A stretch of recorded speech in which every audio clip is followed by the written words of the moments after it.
Shama Hashem es kolenu, Hashem heard our voices, vayar es anyenu, ve'es amalenu, ve'es lachatzenu. So 3 different lashonos over here. HaKadosh Baruch Hu saw, right, the suffering and the struggles that we were going through, the hard work that we were putting through, and we find over here this lashon of ve'es lachatzenu, right, as the Haggadah goes on to expound, is the 𝗬𝗛𝗧, right, shenemar begamar isi lachatz asher mitzrayim lo chatzim osam, that Paro was interested in putting lachatz, he was putting stress on us. He right? 𝗀𝗙𝗃. And what was the result? Did it cause him to be more productive or less productive?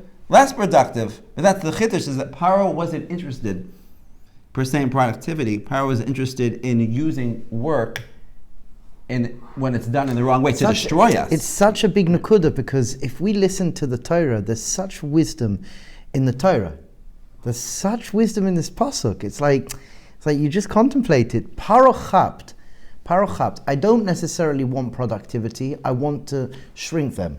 I want to constrict them. I want them to feel. We want to take away our spirit and crush us. And 𝗀𝗙𝗃. And then at work, at work, where we want to be productive, you take the same logic of this pasuk, and it's not happening. Right.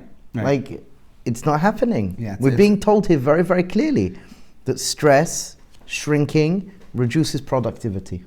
Yeah, and it's fascinating. It's a fascinating topic about what Paro was trying to do in terms of how he wanted to really defeat our spirit, which Be'ez Hashem we've mentioned. We'll get more into it as we go through the series. It's not our specific topic for right now. But one thing that we see is that the workplace is recognizing this. Whether or not they care about mental health or people, I'm not sure, but we definitely see that they care about productivity and they care about people, hopefully, and therefore we find what's taking place in the workplace, the introduction of yoga and meditation, all these different interventions, right, that are able to help reduce stress, so that therefore people aren't as stressed at work, and therefore things will flow, things will work better, we can be more productive.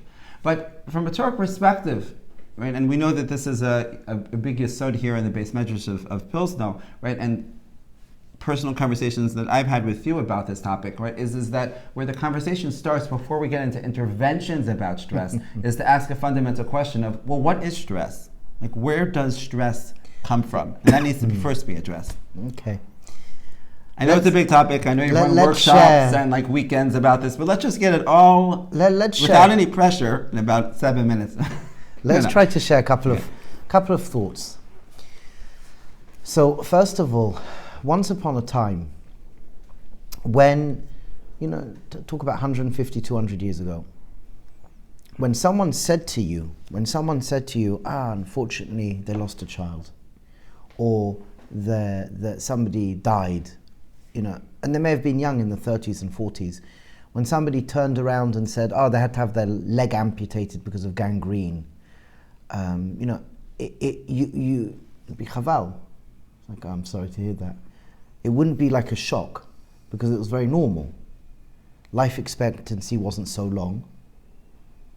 30s, 40s, 200 years ago, that, like, 50s. An old person was in the 60s. When you look at the world of medicine, they were drilling holes into people's heads. They were using the same instruments from, giving birth to a corpse and vice versa, whatever it may be. So when somebody said, gangrene or infant mortality, it was like, okay, I'm sorry, but it's normal. And now we come into the 20th century, 21st century, our standards, because we have such deep knowledge in the world of medicine, longevity has improved. Whether the quality of life has improved, that's a different conversation, but people are living longer. Healing, if somebody's not well, the standards of healing is far better than ever before. Excuse me. So what happens is we look at 200 years ago how things were in the world of medicine, and we look today, that which was normal, sad but normal, today you'd say, no, that's not, that's like, wow, that's tragic. A person loses a child, it's tragic. And it's like less and less heard of. So if you take that model, you can use that model with the narrative of what the experience of stress is. Why? Because whereas once upon a time there was a normal gangrene, tetanus, person got a little nick and get infected, person would have some sort of virus that today antibiotics would deal with. If there wasn't any antibiotics, forget about it. Today, go to the doctor, get antibiotics. Our standards are very, very high. Stress is where we are right now, and the way we deal with stress, it's the same place as where we were 200 years ago with medicine. What do I mean? So it's fascinating. Where does stress come from? So if you, like you mentioned, if you look at the way people understand stress, we look at it as if the situation is stressful, and then you have to have some sort of like stress relief intervention. Whether, as you quite rightly said, yoga or massage. So what are we being told? And we're not conscious of this yet. What are we being told? We're being told that there's a stressful situation, the workplace is stressful, so go for a walk to dissipate that stress. Or the workplace is stressful, do yoga to dissipate that stress. So where is the stress? Where are we being told the stress is coming from? We're being told, again, we're only becoming more conscious of this model, even though I think it's wrong. We're being more conscious of this model in the last however many years, that what we're being told is stress is related to the environment that we are in, external situation. Something external, an external situation, and that's where stress is. And then we have to do a stress intervention. Yoga, meditation, exercise, dancing. Those are the healthy ones. Yeah, okay, exactly. Smoking, what do people do? Nah. But where does stress actually come from? So are we clear with that so far? Does that make sense? Maybe you just reflect what I said, because you're very good at reflecting. Thank you. What Rabbi's sharing is that where we currently are in the way that we view stress is a mindset in which you have an external situation, right? And this is what's coming up in the studies that have been put out there because of the situation at stress at work. What is the cause of stress? It's number one, the workload, my boss, the employees, difficult clients, my hours, external situations that are causing stress. And then we, trying to stop this because of its negative impact, are coming up with different things which we find do help to release those levels of stress. But the way that we're looking at it is from an external situation. It's external. Yeah. So it's interesting because in Yiddishkeit we have something called 𝗍𝗪, we have something called menuchas hanefesh. In Yiddishkeit the model is radically different. The model of meaning, because really if you really break down what stress is, what we will come to discover is that the model of meaning for any hargasha we have within us is never from the outside world. It's always from our internal interpretation of a world. So one of my teachers would say as following: if you take, for example, the pavement. What do you call the pavement in America? Sidewalk. Okay? As kids, we walk along, you've got the pavement, and you've got the road, and then the sidewalk, and you've got the little thin piece of concrete, and you walk put one foot at a time, and you'd walk along it. The kids, like a tightrope. If you take a piece of wood and you put it on the floor and you walk on this piece of wood, you walk on it. So, like you're walking on the side of the road, you're not scared, you're quite comfortably enjoying yourself. Take a piece of wood, put it on the floor over here, and you walk over it backwards, and you can do it pretty comfortably. Little, nothing crazy, but you could balance on it. And you're enjoying yourself, it's a bit of fun, you're laughing, Now, what happens if you take that same piece of wood and elevate it 100 feet in the air? Totally different experience. Totally different experience. Why? It's the same piece of wood. It could be that you are really proficient. You can walk up and down this piece of wood and you don't fall off at all. Balanced. Perfect balance. Raise it 100 feet in the air. Now what happens? Oh, I'm scared. You don't want to do it. Why am I here? So what's changed? What's changed? Really, the only thing that's changed is your attitude, your thinking about that particular something. That's what's changed. Your thinking. Take that same piece of wood, put it on the floor, you're fine. Even if you elevate that same piece of wood a couple of centimeters, you're still fine. Right. You're saying it's they're thinking about the situation which is going to impact. So stress is not Stress is not from the situation we are in. Stress is a internal generation of thinking that leads us to feel uncomfortable. And this is in Yiddishkeit, this should be a davar ragil. We call this being a baldas. A baldas recognizes all of my reality in terms of meaning, what something means to me, comes from my thinking about that particular thing. So my machshava and my dimyon, it's painting a picture in my mind about the situation. And the situation is just the situation. For example, this coffee is just coffee. What the coffee means to me is from my internal generation of my memories, my expectations, my assumptions. Nice warm coffee, it's comfortable. So my meaning, the meaning of anything comes from in here, not from out there.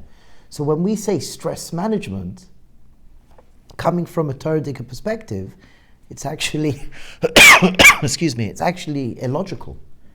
It's illogical. Yes, meditation is nice, and yes, yoga is all good, but instead of having stress intervention of yoga, it's backwards, because there's no such thing as a stressful environment.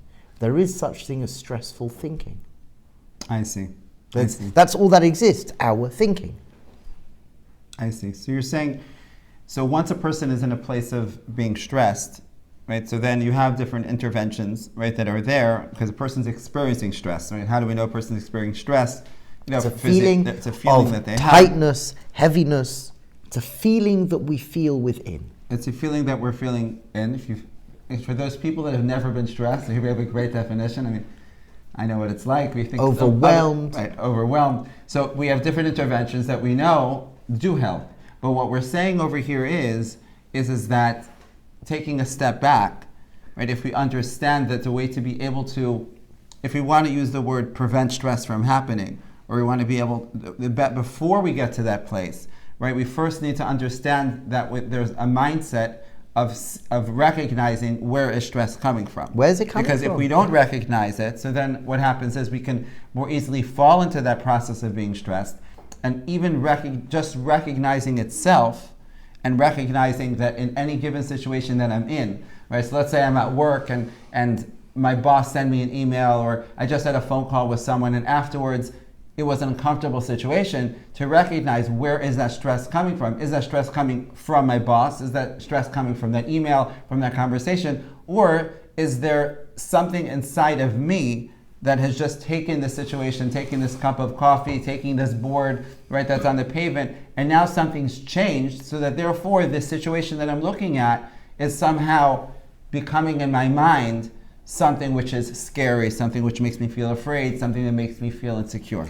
It's interesting to note because even the Lashon of Mitzrayim is metzer, narrowing. When a person's stressed, they function far less than optimal. We know that. But what happens when a person's stressed? So their thinking affects their feelings, and their feelings tighten the body. Metzer yam. Right, so meaning it's we find even the description of the word that's the way a person feels. Yeah. Physiologically, there's this construction. And everybody knows, when a person is tightened up, their productivity is less, they can't think as clearly. Right. The immune system's weaker, hormones go out of whack. But the essence of where it's coming from is our thinking. And that's why, for example, you can have 5 people in the same situation, and everyone could relate differently. You could take somebody who's highly trained in the SAS, you put them in a stressful situation, and they won't feel stressed. They'll be excited. This is a challenge, excellent challenge. Be excited because they've become incredibly trained that when they have to face a stressful situation, bang, it awakens all these endorphins. Excellent, it's a challenge I'm going to overcome. That's the way that they relate to that it. Because it's down to our interpretation. So the yoga and all of these things are very, very good. However, from a Torah perspective, it's illogical. And for majority of people, they're dealing with an outside belief, outside in. It's coming from the environment, it's coming from the outside. Where in 𝗬𝗧, we say all meaning comes from inside out. Beautiful. So how would we tie this into Pesach? Meaning in terms of, rolling into the avodah of chametz and matzah. That's what we wanted to speak about today. The topic of today's class is matzah, which is uprooting money and work-related stress. So how do we find chametz is playing in this sort of type of way? What is chametz and what's matzah? What are we being told here? What are we being shared? And the nakuda is matzah. Matzah is a food that is very thin. Any thinner, it wouldn't exist. Chametz is inflated. This is the 𝗬𝗚cy that we spoke about last time. That it's inflated. So the simple idea is that anything that's in front of us just is. It's just a cup. It's just a piece of paper. It's just a table. So what we want in Avodas Hashem is to climb out of, so to speak, our imagination. Allow the interpretation to be held. Allow judgment to be held for a few moments. And learn to see what's in front of you just as. Just to as see, this is what's in front of me. I can choose my interpretation of it. Beautiful. And I think, a lot of us are familiar with these explanations about chametz, right? That, chametz is something which, because of the chametz process, that it makes things puffy and it makes things seem as it blows if, things out of proportion. blows things out of proportion. Right? And that's like one of the ideas, right, that we spoke a little bit about last time regarding gaiva. There's a beautiful piece that we brought for you from the 𝗀𝗽liche, where I think where Rabbi Nassim explains this, what we just described, right, a little bit inside it regarding to matzah. So he says over here in the 𝗀𝗽liche Hilchos Pesach Aleph, v'zeh bechinas achilas matzah b'Pesach. 𝗀𝗚cy 𝗀𝗚 Mitzrayim 𝗀𝗛𝗧 hadas. Right, that through this process of going out of Mitzrayim, right, it was a revelation of das. Right, familiar from many sources, right, the concept that in Mitzrayim das was in galus. Right, the das was in galus. That's saying that our interpretation was left up to right, exactly. What we were told. Right, exactly. That's the way that we're explaining it over here. Right, many are familiar with this idea. We may have seen, das was in galus. But what does that mean? Das was in galus. Right, das became free. So here we see that Rabbi Nassim is explaining this idea that through Yetzias Mitzrayim there was a revelation of das. 𝗀𝗚kein 𝗪 𝗀 𝗪 shehem be'er anan uman. So he says that through this we were zoche to these 3 hashpos, right, the be'er, right, the well, right, the anan, the cloud, uman, sheyotzin min hadas, right, that through that we're able to sheyotzin min hadas, we're able to go out through das. וזה בחינת 3 matzot shel Pesach כנגד 3 hashpos hanal sheyotzim min hadas. So here we're not going to have a chance to go even into the long Torah, right, in terms of going through the be'er, the ananu, the man. But what Rabbi Mernachem is reflecting over here is that these three matzos that we have, when we're sitting there at the Seder and we have our three matzos, these are connected, these three hashba'os, right, of the be'er anan u'daman, right, sheyotzim min adas, shehu bechinas matzah, ki ha-matzah hu bechina adas. Right, because the matzah itself, right, he connects it to Moshe Rabbeinu, the Moshe Rabbeinu, right, the Moshe Rabbeinu is connected to the midah of das, is that the matzah is a manifestation of das. Right, and Rebbe, what you just shared, we could just reflect on what you just shared before to connect the dots, is that das, right, and once again, if you're new to this terminology of das in terms of understanding the architecture of the soul, right, it's a Torah that's spoken a lot in the Pilzno based Medrash. I'm sure Rebbe has other videos about it on Rabbi Gerzi's YouTube channel, just for those people that want to get a little bit more of a taste of it. But what we're speaking about over here is accessing that part of us, which is called our das, where we have the ability to observe what's taking place and see something just for what it is without the interpretation. So what we want to do, right, another kavanah to have in mind, right, as we're going through the process of cleaning for Pesach, right, of getting rid of our chametz, right, is that we're trying to get rid of our internal way of relating to reality, right, which is getting caught up in the story, right, getting caught up in this inflated reality, right, of that it's because of an external circumstance which is causing my situation, right? So when it's something which goes beyond stress, but in our context of what we're talking about over here in work-related stress, right, what that means to be a chametzik person, right, is that the reason why I'm stressed is because of my job. The reason why I can't experience, right, enjoyment in my job is because of my boss. It's because of if you had my manager, if you were sitting in, in the cubicle that I'm sitting in, if you had that client that I had, you would also be stressed, right? Because what do you mean? It's a stressful situation. So you go and we talk about it, and people validate the fact that we feel stressed, right? And what we're speaking about over here is that is a chametz way of looking at reality. Yeah. And matzah gives us this ability to be able to experience reality from what it is, which really ties into this Zohar. Should we have time? We'll go a little bit to the Zohar. I know it's a very deep concept within itself, where the Zohar and Sefer in Shmo is Parshas Bo, right? So we have over here that Amar Rabbi Shimon, right? So Rabbi Shimon gives us the teaching. Maybe we'll stay it outside because we have a few more makomos we want to get through. But Rabbi Shimon gives us teaching that speaks about how matzah is connected to Elokim and connected to din, right? Which is interesting, right? Because we think Pesach is a zman of chesed, right? So what's matzah showing up and being connected to din? You're asking me the question? Yeah. The nakuda of din is very much related to das. Din is what it is, no more, no less. Chesed is expansion. Din is focused. So when we say matzah is a bechina of din, matzah is being present and it's learning to relate to something as it is.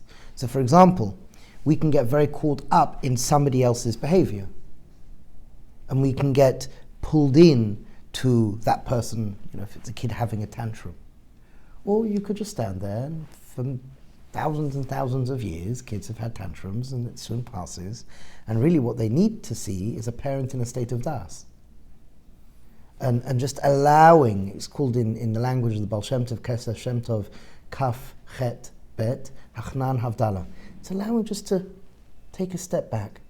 Matzah, din, is being really present. I exist in the present moment. Din is I'm here right now. Chesed is where one moment is blending into the next moment, blending into the next moment. One of the kavanas of Matzah, I'm present, I'm here, nothing else exists. So it takes a gavura to be a baldas. To be a baldas. Yeah? A Beautiful. baldas. It takes gavura to pull back, centering yourself. Oh, beautiful. Which Beautiful really ties into this other Zohar, 𝗬𝗓, where the Zohar over here, it gives this beautiful mashal. This one, right, is well known, where the Zohar gives, we'll read this one inside, where he gives a mashal, the Malka Dahab, and Parshas 𝗬𝗓 Kuf Pei Gimel, right, the Malka Dahab 𝗬𝗓, that the king had a son, right, he had a son who was sick. Yom Achad 𝗬𝗓, and one day the son wanted to eat. So he wanted to eat, right? And what we're told is that you need to eat this food that would bring a refuah for you, right? That there was a food that would bring a refuah, Until the son eats this refuah, he can't eat anything else which is in the house. 𝗟𝗑𝗧'𝗦, this is what they did. 𝗀𝗙𝗪 דאכלה 𝗧his אמר מכאן ולעלה ייחל 𝗀𝗀𝗕𝗘 ולא יכול לנעש. That after eating this refuah, so then the son was able to eat the other food in the house, and he was okay. כך כנפקו ישראל ממצרים. So too, when Israel went out of Mitzrayim, at that point, right, they didn't know this 𝗀his, right, the secret of Emunah. Amar 𝗀𝗽liche HaKadosh Baruch Hu said, Yitamun Yisrael 𝗧his. That first, what needs to happen, right, at this point within our history, through our experience, right, is that we first needed to have this refuah, right, this food of refuah. And until they eat, right, this refuah, so they can't eat any other food. Matza. So what was this food of refuah? This food of refuah is matzah. That it's a refuah, that the matzah itself, right, which allows us to elevate, right, to come to this side of Emunah. Amar 𝗀𝗪iche HaKadosh Baruch Hu says, Mikan la'ala 𝗧hIs 𝗀𝗏. Right, so this is the famous question: why is it that after Pesach we're allowed to eat chametz? So here the Zohar is explaining is that at the beginning, right, once again, Pesach is our beginning, it's our Rosh Hashanah. We're starting out anew. The way that we need to start is with this refuah, which is eating this matzah, and then after we eat it, right, and we're able to come la'alos to the das b'soid emunah. Kadosh Baruch Hu says, "Mekan la'ala 𝗧hIs 𝗀𝗏 v'yechlon tzahalo yachil 𝗧hIs 𝗀𝗏𝗧." Right, because after we've had this refuah, just like in the story of the king and his son, so then we're able to be healed, so that therefore we can eat chametz and eat other food. And what the Zohar is saying over here, which is once again well known, right, is this concept: we eat matzah, avodas of matzah, to know school of matzah, it's refuah, brings refuah. What we just shared is very profound, because we can understand how is it that this matzah is refuah, because one understanding connected, we're speaking over here about stress, right, and all of the illness, right? What's a lot to say about the illness which comes from being stressed and stress is an illness. Stress is illness. Stress is an illness, and all the health problems that become emotional issues, right, physical issues. Obviously, they're connected because of stress. Matzah itself over here becomes this bread of refuah. Why is it the bread of refuah? Because matzah is das. And thus, it brings us out of ourselves. So the Torah here is Torah is very sophisticated. We're not saying give up on matzah. No, part of the human experience is meaning. We're giving not up on We don't give up on chametz. We don't give up on chametz. We like chametz. The korbanos we bring Shavuos time is chametz, because everything in life is about how we are creating and cultivating meaning. What does something mean to me? I want to live a life that's meaningful and that's purposeful. So in order to know how to do that, I have to know how I work. I have to be able to be the mechanic over my own machinery. So if I know, my essence is consciousness. Consciousness is das. And 𝗀𝗪 Hashem 𝗀𝗪 tamid. Really, there's a world in front of me and everything just is. Then what happens is, no, I need to go back into the world, but I have to create good meaning to upgrade my life. I have to be involved in the world, but I have to be involved in the world, not 𝗪𝗟, big. Right. Can I share a story? Do we have time to share the story from, Mm-hmm. Okay. Yesterday in the Beis HaMedrash, we had one of my dear friends, one of my teachers, and he came and he shared a story. We did the last, what was it called last night? The children parent learning. We had our last one. So Rav Judah told over a story, and it's a beautiful story. I actually heard the story from the Makar, and it's a very profound story, but it comes to emphasize this. That Reb Meir Shapiro came to Vienna. And when Reb Meir Shapiro came to Vienna, he comes off the train and everyone's coming to speak to him and introducing themselves, all the Rabbanim introducing themselves. And there's a Yid who comes, who is a son-in-law of one of he's a son-in-law of the 𝗪𝗪 Rebbe, Reb Chuna Halpern's teacher. Reb Chuna Halpern was in London, 𝗪𝗪 Rebbe was in London. So the 𝗪𝗪 Rebbe's son-in-law, he came to 𝗟𝗧, he was nifta, and his son-in-law took over the Beis HaMedrash. So why is this important in regards to Reb Meir Shapiro? Because Reb Meir Shapiro was from Shatz. So this Rav, young Rav, who took over the position, he comes to Rav Shapiro and he says, my name's such and such, and I took over my father-in-law's position, and 𝗀𝗃 is that I just wanted to say hello. I know that you grew up. Reb Meir Shapiro was so happy, mamash, wow, how are you? I know your brother-in-laws and your wife, and 𝗀𝗃 is your wife here? And is my wife here? Yeah, my wife's over there in the crowd. Please let me say hello to her. So all the Rabbonim, everyone, went to one side, and he went over to this Rebbetzin. And Reb Meir Shapiro goes to the Rebbetzin and says to the Rebbetzin, do you remember me? He goes, of course I remember you, Reb Meir, we used to play together outside. Your father would give shir and give us candies, and we would play together. And we would go outside and play jacks and cards, whatever it was. And then Rav Shapiro turns to the Rebbetzin and says, do you remember when I would tell you about how I wanted to start yeshiva and daf yomi and had these visions of building something incredibly big? He used to say, okay, very nice. He used to make fun of me a little bit. But she's a little bit embarrassed. Yeah, I remember. Okay. And actually, I think one time he called me a Meshigana. Yes, she remembered. Okay. The Reb Meir Shapiro was called Meshigana by this little girl and her brothers. And Reb Meir Shapiro said to her, don't belittle the dreams of a child. Don't belittle the dreams of a child. And there was a whole hoo-ha. This story was told over at, I think, Binyanei Ha'omah at the Siyum Hashas. The person who told over the story, when they were coming down, Rav came over and says, how can you tell a story like that? Reb Meir Shapiro, he's a Bal Midas. He's embarrassed this Rebbetzin. Like, what's going on? At that moment, Rav Moshe Halberstam was walking out, and they ran over to Rav Moshe Halberstam to ask the Shaila, should you tell over this story or not? Should you tell? Let's ask the Rav. And Bichlal, do you know if it's true or not? So they tell over the whole story. And Rav Moshe Halberstam says, of course you should tell over the story, it's a good story.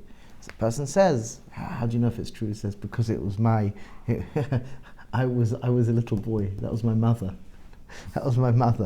Shatz Rebbe was his Zayda. And he was there. He was there when that story happened. And he said, as far as I remember, he said that every single night when my mother put me to bed, she would say, dream big.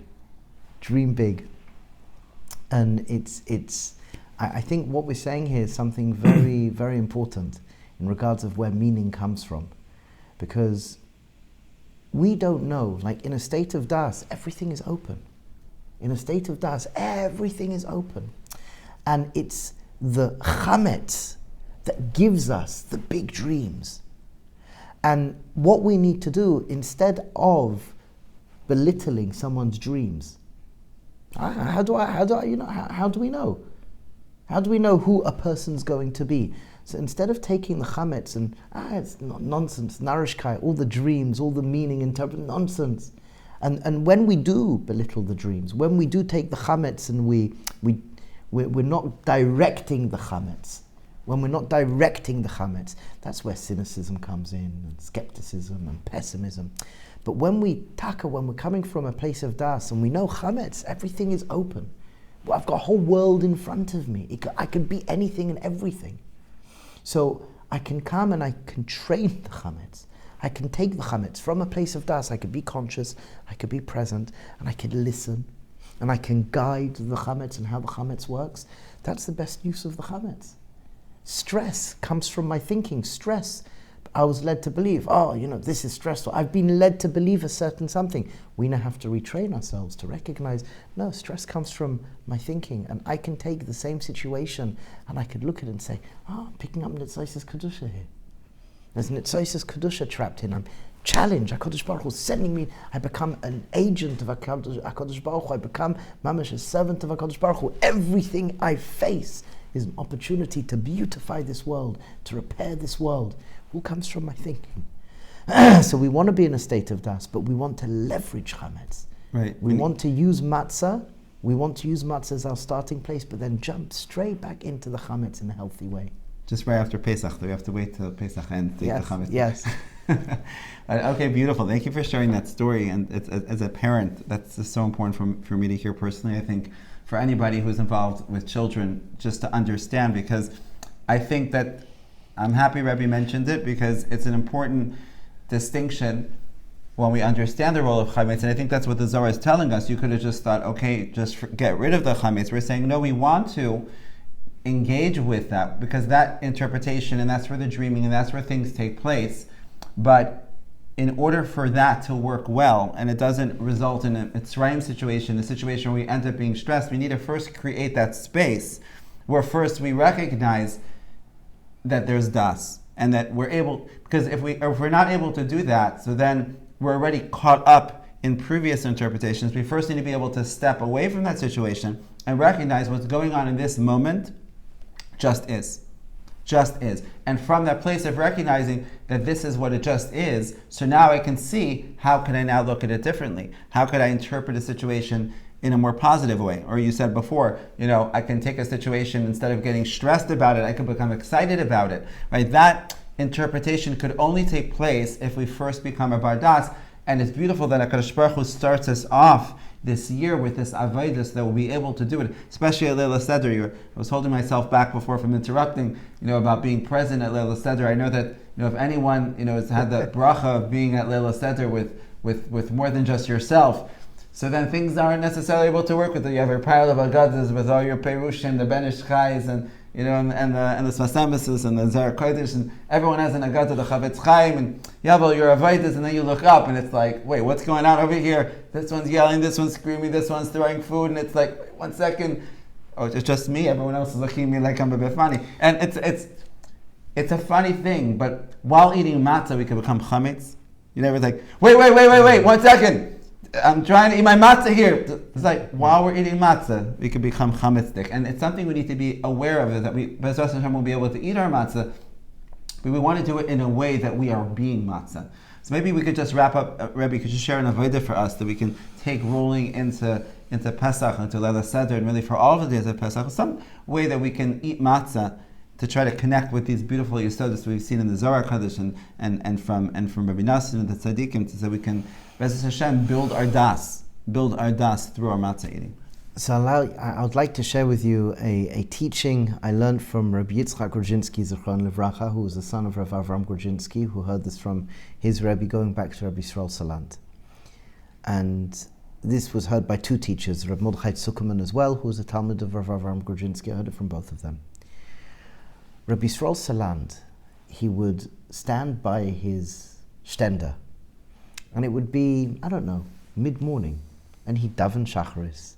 It wasn't yet time for davening mincha, and for sure wasn't time for davening mariv. But he'd be standing there with his siddur open and davening. It looked like he was davening. So one of the Talmidim goes over and says, Rebbe, 𝗧h𝗧, what are you doing? It's not, you daven 𝗪𝗪s, I was with you. It's too early for mincha. He says, I'm practicing to daven.